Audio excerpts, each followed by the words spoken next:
Today, I invite you to join me on a journey to explore one of humanity's deepest questions. What is the true reason God created us? Perhaps you have asked yourself this at some point. Amid life's experiences, its challenges, and victories, we seek meaning for our existence.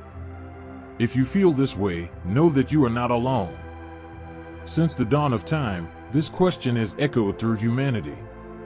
It is natural and deeply human, from ancient eras, to wonder why we are here. This is a question that crosses borders, cultures, and eras, a restlessness that connects us all. And if you've ever found yourself pondering this, know that you are part of a universal quest. Across generations and nations, people of diverse backgrounds have looked up to the heavens seeking answers, trying to comprehend the complexity and mystery of life. The Bible, one of the greatest guides of spirituality and wisdom for millions worldwide, opens precisely with the narrative of creation in the book of Genesis. It's a powerful opening scene that describes with poetry and precision how everything that exists was carefully shaped by God's divine hands. Each tree, each animal, each river, each mountain, everything was created with purpose and precision. But there is a distinct moment in the story of creation that stands out. In the early chapters, we read about God forming the universe, the earth, living beings, and finally, something extraordinary happens when He decides to create humanity. The Bible tells us that, in this unique moment, God declares, "Let us make man in our image, after our likeness," Genesis 1 verse 26. Here, at the heart of these words, we can begin to understand a glimpse of what God desired for humanity. We were not created as just another part of nature, nor as secondary beings in the vastness of the universe. We were made in the image of the Creator Himself. But what does it mean to bear this divine image? What does it imply to be molded in God's likeness? As we go through the scriptures, we encounter a constant theme, an idea that repeats. God has always been interested in maintaining an intimate and profound relationship with humanity. From the beginning, we see God seeking closeness with Adam and Eve, walking and talking with them in the Garden of Eden. This image reveals something essential about the purpose of our existence. God made us to be in communion with Him, to be close to Him, so that we could experience Him in our lives. We are not just another creation in the world. We were called to a personal relationship with God. When we look at this plan, we understand that the creation of humanity was not born of a divine need for companionship, but rather a choice made out of love and generosity. God wanted us to be participants in His love and presence. Moreover, there is something profound about being created in God's image, a calling to reflect His glory and beauty to the world. Each of us carries a unique aspect of the Creator within us, a particular expression of God's nature that only we can reveal to the world. When we act with kindness, when we demonstrate compassion, love, forgiveness, and justice, we are, in truth, mirroring divine attributes. This purpose gives a sacred meaning to who we are and what we do. In Matthew 5 verse 16, Jesus invites us to let our light shine before others, so that they may see our good works and give glory to our Father in heaven. The life we live is like a canvas, a masterpiece through which God reveals His beauty to the world. And God's glory is not distant or unreachable. It is here, manifested in every act of kindness, every word of peace and reconciliation, and every gesture that reveals divine mercy. Even after humanity's fall, when sin entered the world and it seemed all was lost, God did not abandon His original purpose for us. He did not give up on reconnecting us to His heart. When sin entered the world, many believed that the divine plan was forever stained, that there was no longer a solution. However, God, in His infinite grace and love, had already drawn a plan of redemption, a way to restore the broken relationship between Himself and humanity. This plan took form in Jesus Christ, who came into the world not merely to establish rules or a new doctrine, but to mend the broken bond, to reconnect us to the Father's heart. In John 3 verse 16, we read one of the most powerful declarations of this unconditional love, "For God so loved the world that He gave His only Son." Through His words, His acts of compassion, and His total sacrifice on the cross, Jesus showed us that God's desire has always been for us to return to the original purpose of communion. Another fascinating aspect of our purpose is that God calls us to be ambassadors of His kingdom.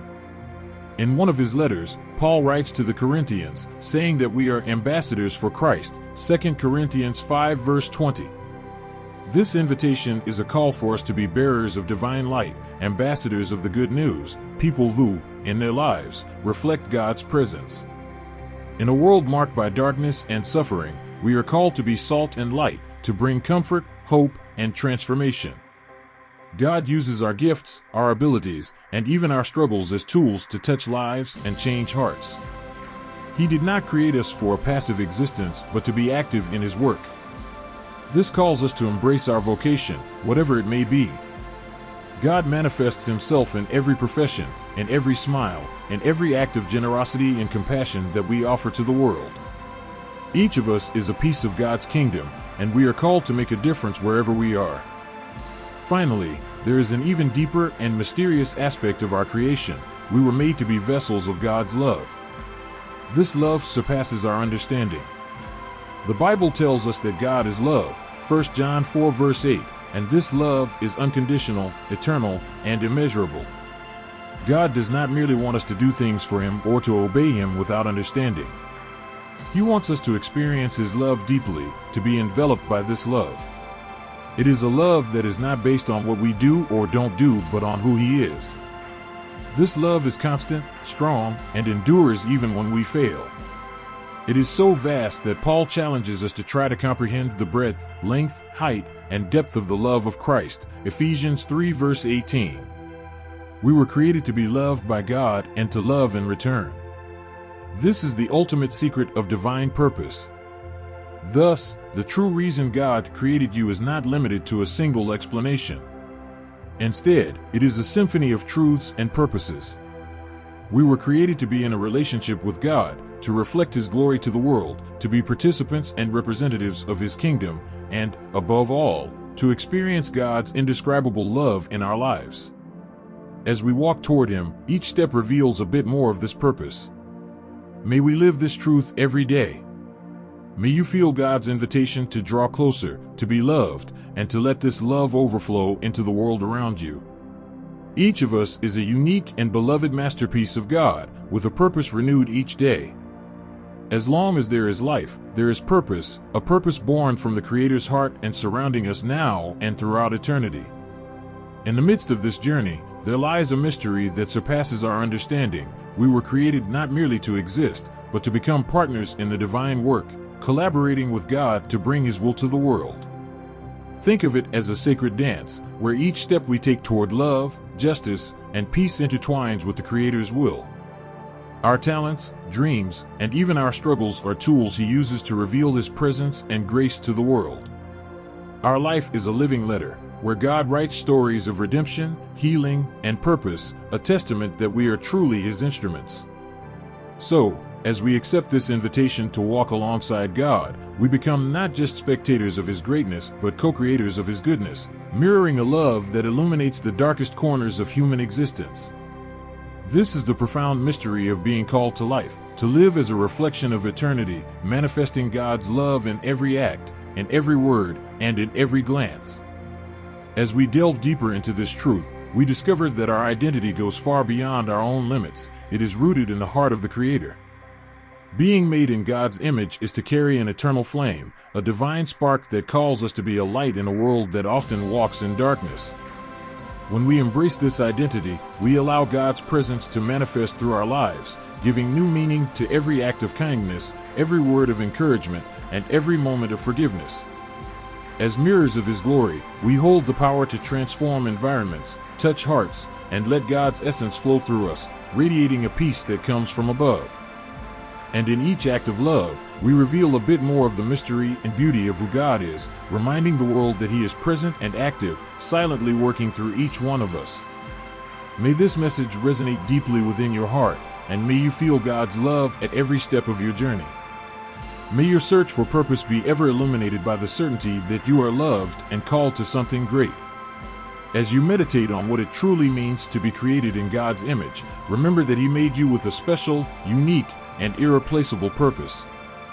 Let us live with this confidence and allow our purpose to shine, inspiring others to draw closer to this divine love. If this message has touched you, share it with someone special and carry this reflection forward, for faith grows stronger when it is shared. May God bless you every step of the way. So be it.